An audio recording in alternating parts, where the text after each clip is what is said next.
Good morning. Um, it is the 5th of July, 2024. It is about sunrise. Uh, I'm going to talk a little this morning about a subject that I think I've spoken of before on this Doc Tom Talks, and that is the subject of political ponorology. Uh, this is a term that was the title of a book written by a Polish psychologist. Uh, his life's work was devoted to the study of psychopathy, extreme sociopathy and psychopathy.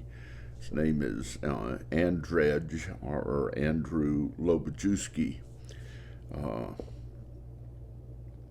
he lived and studied during the behind the Iron Curtain in Poland during the reign of Joseph Stalin, and became very interested in the psychological nature of the political rulers of the Eastern Bloc nations, and wrote about them. Political ponorology talks about how politics works. Ponorology is defined by him as the study of evil, and then political ponorology would be the study of how evil affects politics.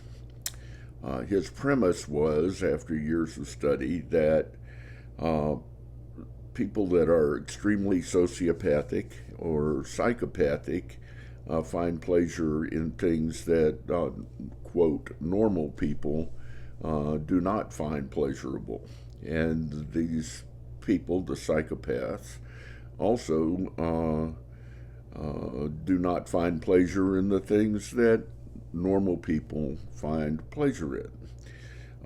In other words, they don't find joy in things like the smile of a baby or a beautiful flower or a sunset or some things that we would normally consider very peaceful and pleasure giving. What psychopaths find pleasure in, according to Lobachewski, and I think he is probably correct in this, is control, in power over others. They have a desire to control other people, and even in their sexual desires, their desire isn't mutual gratification, it is domination. So a certain percentage, according to Lobachewski and other psychologists, a certain percentage of humans are psychopaths, and there is a continuum within psychopathy, from extreme psychopathy through sociopathy to normal human behavior. Because psychopaths find pleasure in control of others, and because they also are without a conscience, they are unethical, they are amoral, not necessarily immoral, they are amoral. They adhere to the Machiavellian concept that might makes right and the end justifies the means. And what they want is power over others, and then they're willing to do anything to obtain that, because they don't think that there's such a thing as doing anything wrong. The only wrong thing you might do is fail in obtaining control over others.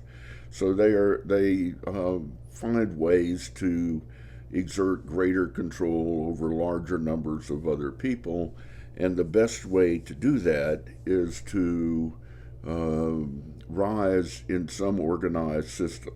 In other words, to gain positions of power in organizations that have large numbers of people involved.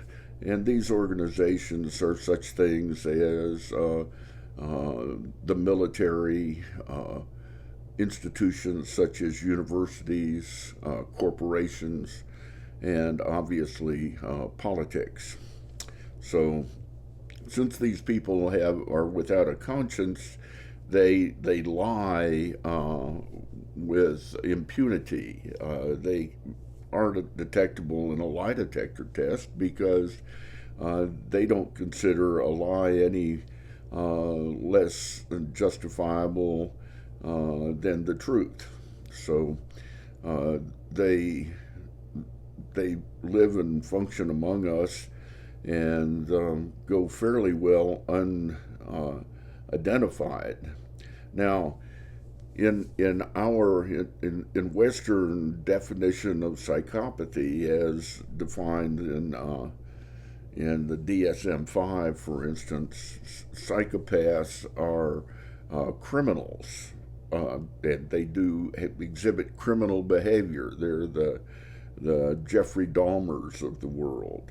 But that type of psychopath, which usually end up in prison, are the unsuccessful psychopaths. The most successful psychopaths are never detected or identified as being such. They end up being the Adolf Hitlers, the Vladimir Putins, the Joseph Stalins, and the Donald Trumps of the world. Uh, so it's important to understand that the nature, the desire of this group of people is to uh, control others, and the best way to do that is to rise to positions of power in organizations. Um, According to Lobachewski, and I happen to agree, once the psychopath obtains a position of power in some organization, they generally surround themselves with people of similar nature.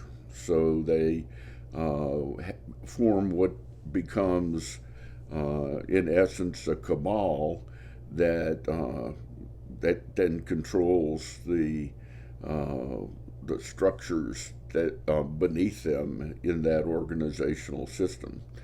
Uh, Frequently, Lobachewski calls this subset of psychopaths spellbinders. They are people that are very good at basically, in a form, hypnotizing large groups of people, or we'll call them followers, and thereby controlling their thinking.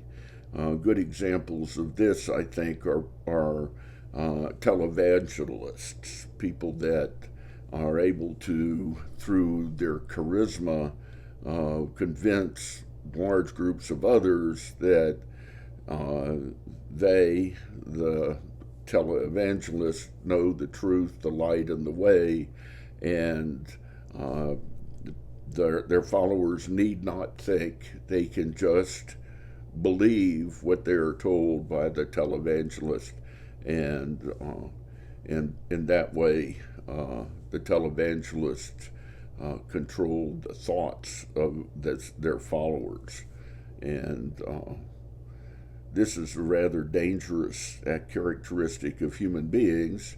The world is, that is, to be a follower. The world is a confusing place, and it perhaps seems easier to just accept some doctrine and accept it fully without questioning it and following that doctrine. It might be a religion, or it might be a political position. It might be any form of group thought. Uh, by taking this leap of faith, we relinquish our reason and accept the dogma defined by that faith. This human characteristic seems to me to be a serious fault. The thing that separates us from the rest of the beasts of the field is our ability to be rational, to consider possibilities and make some rational decision based upon those considerations. But that's difficult. That means accumulating facts, and oftentimes by analyzing this group of facts, we end up coming to conclusions that would challenge our belief systems. So by relinquishing this reason and accepting belief in its place, we become prey to the spellbinders and the psychopaths that end up running much of the world. And because of the nature of humanity at this point, these people now have the ability to destroy humanity itself, and probably not destroy nature, but certainly eradicate humans from the face of the earth. For that reason, we need to find some way to counteract these forces, and probably the beginning of the path to counteracting these what I would call evil forces is to understand their nature. And there is a great book written a few years back called The Mask of Sanity, that talks about the ability of the psychopath to convince those around him or her that they are sane. I recommend it, and I also recommend Lobachewski's book. Lobachewski was Polish, wrote in Polish, but couldn't get published in Poland, moved to New York, became a welder, learned English, and wrote his book in English. So it is difficult to read. Many of the terms are unfamiliar terms, but I recommend it anyway. And the synopsis that I have given, I think, is basically the meat of the text. So anyway, that's it for this little talk.